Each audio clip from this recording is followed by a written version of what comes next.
Welcome to A Year of War and Peace. I'm your host, Brian E. Denton.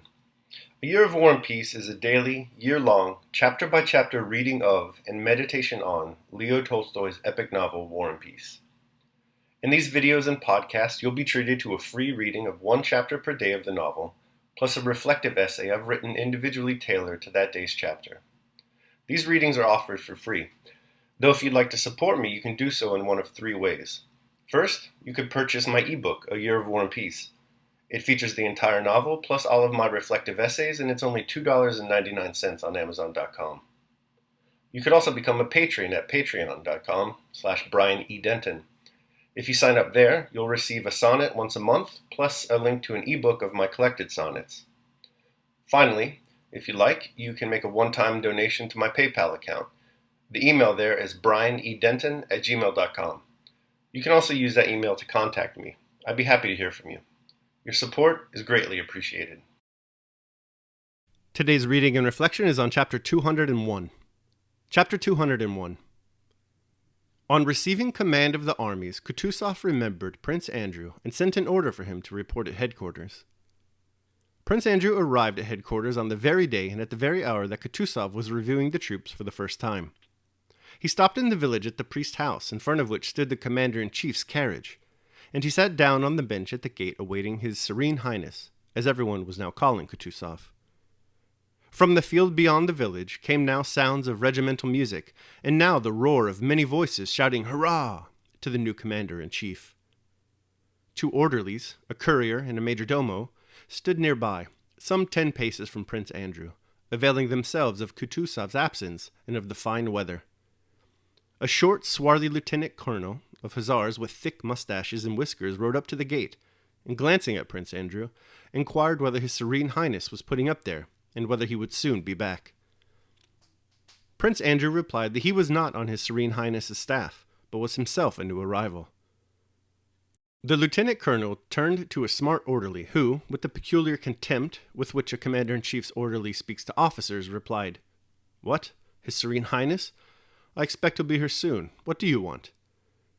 The lieutenant colonel of hussars smiled beneath his mustache at the orderly's tone, dismounted, gave his horse to a dispatch runner, and approached Bolkonsky with a slight bow. Bolkonsky made room for him on the bench, and the lieutenant colonel sat down beside him. "You're also waiting for the commander-in-chief?" said he. "They say he receives everyone. Thank God. It's awful with those sausage-eaters.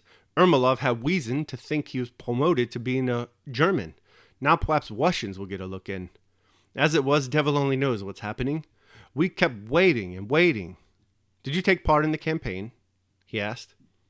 "I had the pleasure," replied Prince Andrew, "not only of taking part in the retreat, but of losing in that retreat all that I held dear, not to mention the estate and home of my birth, my father who died of grief. I belong to the province of Smolensk." "Ah, are you Prince Bolkonsky? Very glad to make your acquaintance. I'm Lieutenant Colonel Denisov, better known as Vaska," said Denisov, pressing Prince Andrew's hand and looking into his face with a particularly kind intention. "Yes, I heard," said he sympathetically, and after a short pause added, "Yes, it's Scythian warfare. It's all very well. Only not for those who get it in the neck. So you are Prince Andrew Bolkonsky." He swayed his head. "Very pleased, Prince, to make your acquaintance." He repeated again, smiling sadly, and he again pressed Prince Andrew's hand. Prince Andrew knew Denisov from what Natasha had told him of her first suitor. This memory carried him sadly and sweetly back to those painful feelings of which he had not thought lately, but which still found place in his soul. Of late, he had received so many new and very serious impressions, such as the retreat from Smolensk, his visit to Bald Hills, and the recent news of his father's death, and had experienced so many emotions that for a long time past those memories had not entered his mind, and now that they did not act on him with nearly their former strength. For Denisov, too, the memories awakened by the name of Bolkonsky belonged to a distant, romantic past, when after supper and after Natasha's singing he had proposed to a little girl of 15 without realizing what he was doing. He smiled at the recollection of that time, and of his love for Natasha, and passed at once to what now interested him passionately and exclusively. This was a plan of campaign he had devised while serving at the outpost during the retreat. He had proposed that plan to Barclay de Tolly, and now wished to propose it to Kutuzov. The plan was based on the fact that the French line of operation was too extended, and it proposed that instead of, or concurrently with, action on the front to bar the advance of the French, we should attack their line of communication. He began explaining all this to Prince Andrew. They can't hold that line. It's impossible. I will undertake to break through. Give me 500 men. I will break the line, that's certain. There's only one way, guerrilla warfare. Denisov rose and began gesticulating as he explained his plan to Bolkonsky. In the midst of his explanation, shouts were heard from the army, growing more incoherent and more diffused, mingling with music and songs, and coming from the field where the review was held. Sounds of hoofs and shouts were nearing the village. He's coming, shouted a Cossack standing at the gate. Bolkonsky and Denisov moved to the gate, at which a knot of soldiers, a guard of honor, was standing, and they saw Kutuzov coming down the street mounted on a rather tall sorrel horse. A huge suite of generals rode behind him. Barclay was already beside him, and a crowd of officers ran after and around them, shouting, "Hurrah!" His adjutants galloped into the yard before him. Kutuzov was impatiently urging on his horse, which ambled smoothly under his weight, and he raised his hand to his white horse-guard's cap, with a red band and no peak, nodding his head continually.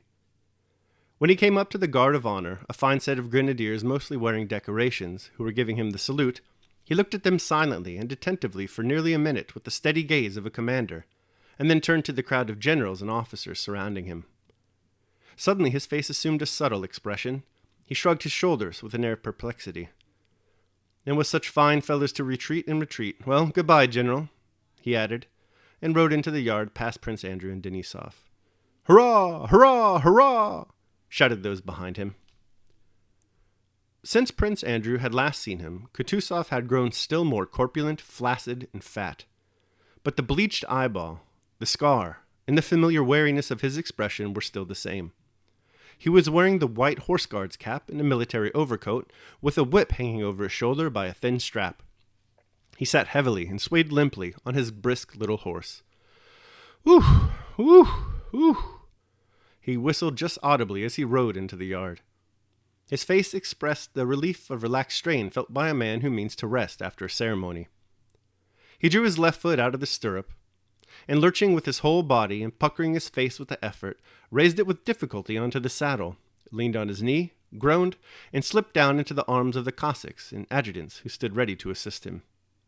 He pulled himself together, looked round, screwing up his eyes, glanced at Prince Andrew, and, evidently not recognize him, moved with his waddling gait to the porch. Woo! Woo! Woo! He whistled, and again glanced at Prince Andrew.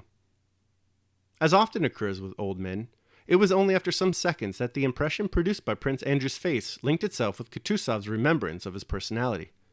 "Ah, how do you do, my dear prince? How do you do, my dear boy? Come along," said he, glancing warily around, and he stepped onto the porch, which creaked under his weight.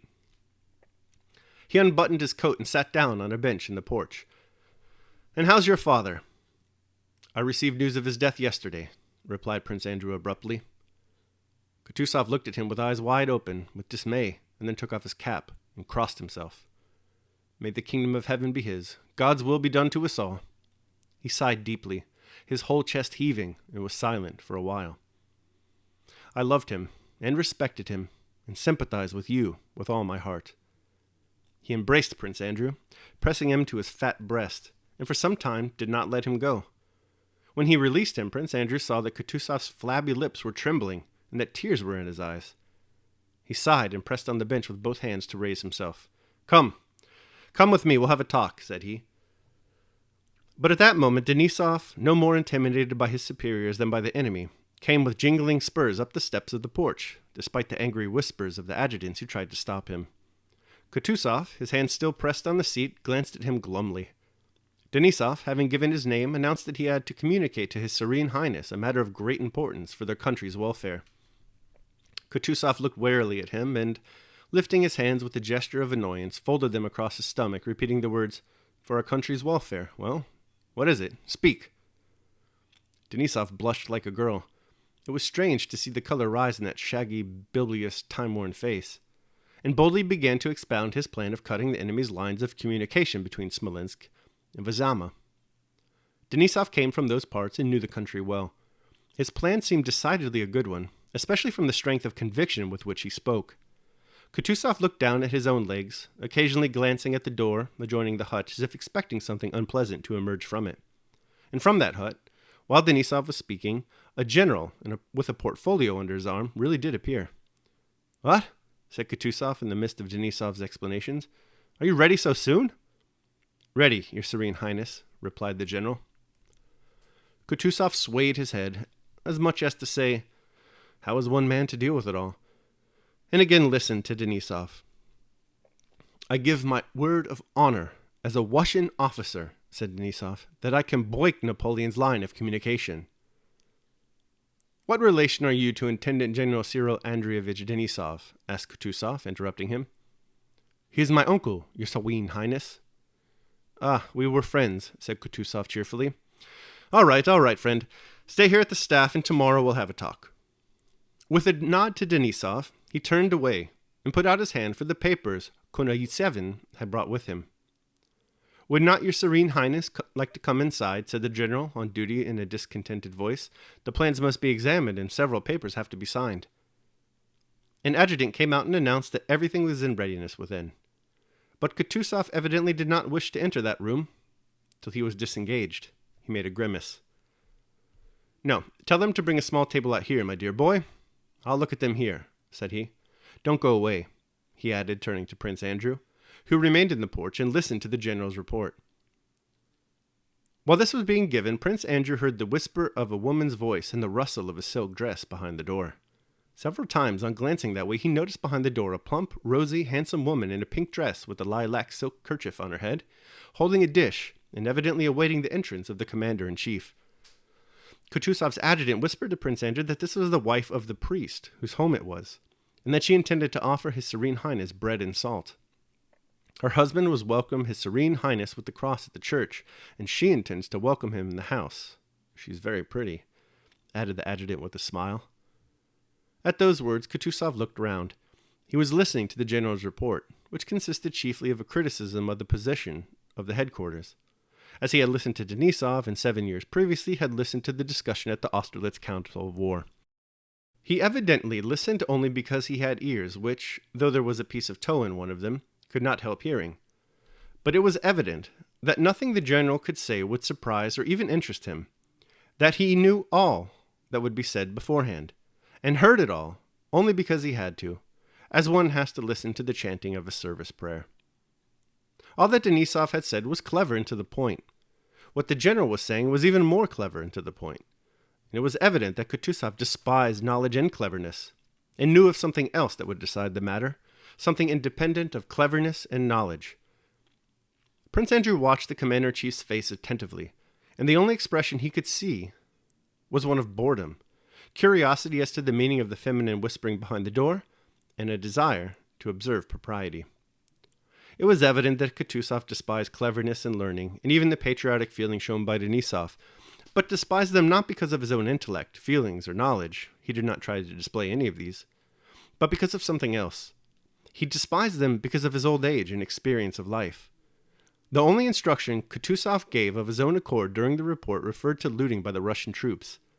At the end of the report, the general put before him for signature a paper relating to the recovery of payment from army commanders for green oats mowed down by the soldiers, when landowners lodged petitions for compensation.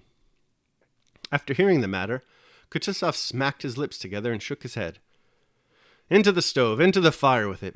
I tell you once for all, my dear fellow," said he, "into the fire with all such things. Let them cut the crops and burn wood to their heart's content. I don't order it or allow it, but I don't exact compensation either. One can't get on without it. When wood is chopped, the chips will fly." He looked at the paper again. "Ah, this German precision," he muttered, shaking his head. All right, so that concludes my reading of chapter 201. I will now proceed to my reflection on the same. A Year of War and Peace, Day 201. Revisit the lofty skies of Austerlitz. Today, Prince Andrew reports for duty at headquarters. First, he meets with Denisov and then with Kutuzov. It's an interesting exercise to compare and contrast what Prince Andrew experiences during these two meetings. Kutuzov, whose new appellation, Serene Highness, is thoroughly mocked by Tolstoy by means of absurd repetition in the text, has recently assumed his position as commander-in-chief of the Russian forces. One of his first decisions is to order Prince Andrew to report to him. Their interaction, however, is limited to mere pleasantries as Kutuzov is distracted on all sides by official business. Most of this official business concerns people like Denisov pestering him about war strategies and tactics. It is Kutuzov's reaction to this pestering that forms the basis of the book's philosophy of history. It is true, after all, in the words of A.J.P. Taylor, that whereas Napoleon is the butt of War and Peace, Kutuzov is its saint. So keep the following passage in mind whenever we dip into the philosophical passages later in the book. Quote, "He was listening to the general's report, which consisted chiefly of a criticism of the position of the headquarters, as he had listened to Denisov, and 7 years previously had listened to the discussion at the Austerlitz Council of War. He evidently listened only because he had ears which, though there was a piece of tow in one of them, could not help hearing. But it was evident that nothing the general could say should surprise him or even interest him, that he knew all that would be said beforehand, and heard it all only because he had to, as one has to listen to the chanting of a service at prayer. All that Denisov had said was clever and to the point. What the general was saying was even more clever and to the point. But it was evident that Kutuzov despised knowledge and cleverness, and knew of something else that would decide the matter, something independent of cleverness and knowledge. Prince Andrew watched the commander-in-chief's face attentively, and the only expression he could see there was one of boredom, curiosity as to the meaning of the feminine whispering behind the door, and a desire to observe propriety. It was evident that Kutuzov despised cleverness and learning, and even the patriotic feeling shown by Denisov, but despised them not because of his own intellect, feelings, or knowledge. He did not try to display any of these, but because of something else. He despised them because of his old age and experience of life." End quote. Here again we find Kutuzov's disdain for the pseudoscientific treatment of war, as if it were a machine in need of only fine-tuning to produce desired outputs. Kutuzov is aware that war, like all complex systems, is a profound and unknowable phenomenon, immune to the presumptuous fiddling of feeble human scheming.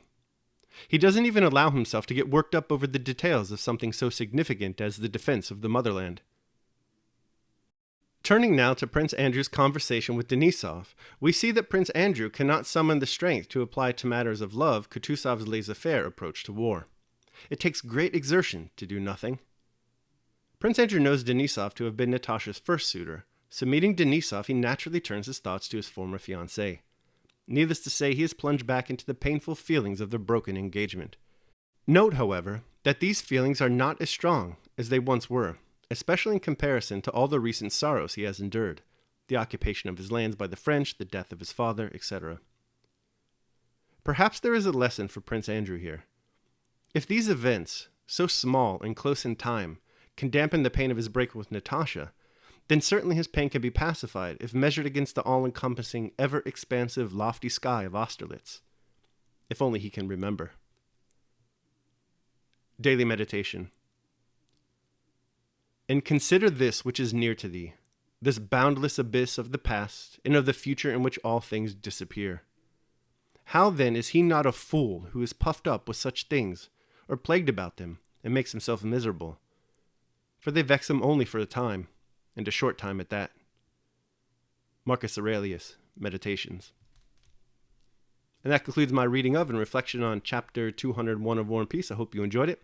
Thanks so much for joining me today. Remember that if you'd like to support me, you can do so either by purchasing the ebook, A Year of War and Peace, becoming a patron at patreon.com, or making a one-time donation at PayPal. The links to all that are down below in the show notes.